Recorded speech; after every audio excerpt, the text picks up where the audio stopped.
So, Mr. Godman, listening to your explanation of what self-inquiry is all about, it sounds like black and white, or you reach enlightenment and it's very hard work to get there, but we have not talked of the short-term benefit of people who are practicing or who want to practice self-inquiry. Did Bhagavan talk about the benefit, the immediate benefit of practicing self-inquiry? Bhagavan was quite austere about self-inquiry. He did occasionally, I can think of at least one occasion when he said that if you do self-inquiry properly, it's very good medicine. Doing it properly is enough to keep your body healthy. That's one good side effect. He also said that you could regulate your sleep better by doing self-inquiry. You wouldn't need to sleep so much. What I like is a quote that Arthur Osborne said in one of his books. He said, self-inquiry is a win-win practice. Either you get peaceful and quiet or you get enlightened. There's no downside to it. What I like about this particular teaching of Bhagavan is, unlike, for example, say Kundalini Yoga, where you might end up having sort of paranoid visions or things that go out of control, I don't know anybody who's ever practiced self-inquiry who has had any bad experiences whatsoever. So although Bhagavan didn't stress that you would immediately become peaceful, quiet, happy, my experience of talking to a whole generation of people who've tried is that it's done them all good. It's made them peaceful, quiet. They haven't got enlightened because hardly anybody ever does. But I think long term it's made a big beneficial difference to their lives. What does seem to happen, this again is me summarizing all the conversations, all the emails I've had, is that when you start this practice, immediately you feel something good. You get very quiet, you get very peaceful. In almost all cases, this tends to wear off. So there's a kind of honeymoon period with most people. They get very peaceful, they get very happy, they get very quiet, they think, great, next week I'm going to get enlightened. And then I think what actually happens is that as you delve into your I thought, where it comes from, you are unleashing a lot of stored mental dramas from your past, and the more you go into yourself, the more you introvert the mind, the more of this stuff tends to come up. So as this stuff comes up, that's what you have to deal with, and the way to deal with it is the classic prescription Bhagavan gave. Who is experiencing this emotion, who's feeling this story? Just don't feed it by giving it attention. Instead, put the attention on the person who's having the experience. And sooner or later, all these stored emotions, stored activities, they'll lose their momentum and they'll drop away and die.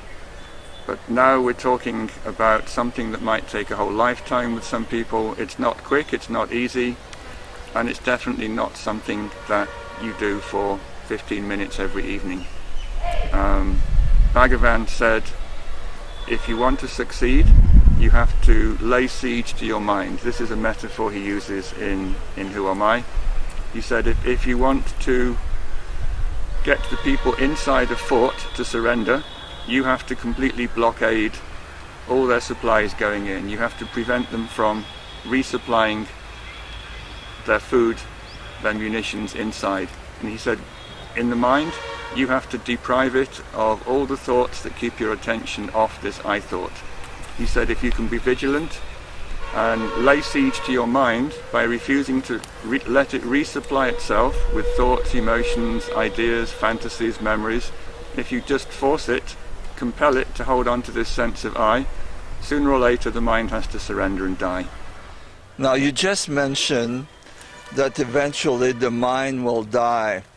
Now yesterday we talked about there is something that takes over the body when the mind is dead, so to speak. you gave me various examples from Bhagavan's own life. For most people, they think, what will happen when my mind dies?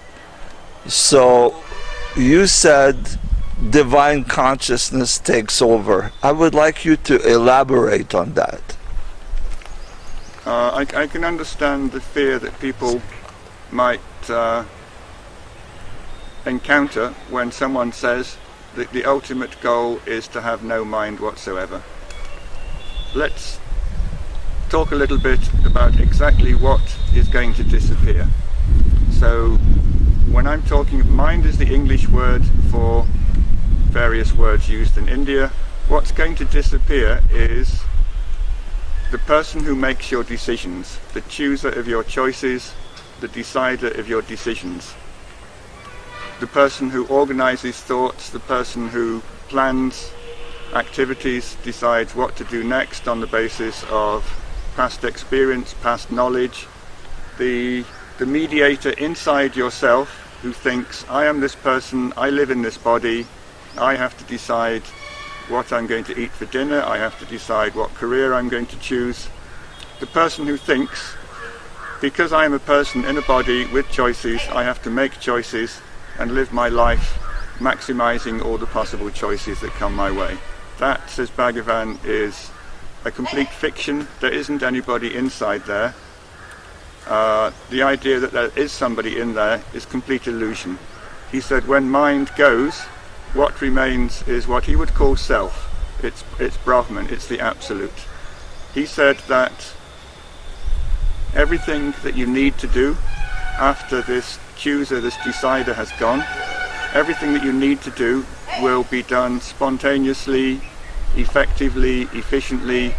You won't have to worry about whether you've made the right choice or not, because there'll be nobody left to reflect on that choice.